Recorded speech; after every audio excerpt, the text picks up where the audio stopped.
দেখো তোমাদের আজকে একটা রান্না দেখাচ্ছি। এই দেখো, এটা হলো মাছের ঝোল হবে। সেখানে আমি পেঁয়াজ, আলু, টমেটো, লঙ্কা ভাজা বসিয়ে দিচ্ছি।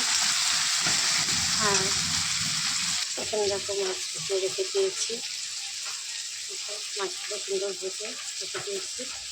মাছে একটু ডিম ছিল, এটি আমি বড়া করে নিয়েছি পেঁয়াজ কাঁচা লঙ্কা দিয়ে। আর হয়ে গেছে গরম গরম ভাত। আর এখানে হয়ে গেছে এই যে নিরামিষ একটা চচ্চড়ি, লাউ ডোকা দিয়ে আলু বেগুন দিয়ে চচ্চড়ি।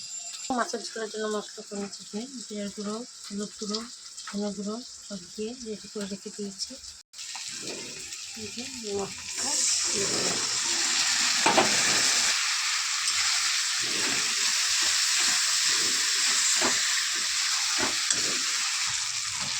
মশলাটা হয়ে গেছে, আমি জল দিয়ে দিলাম।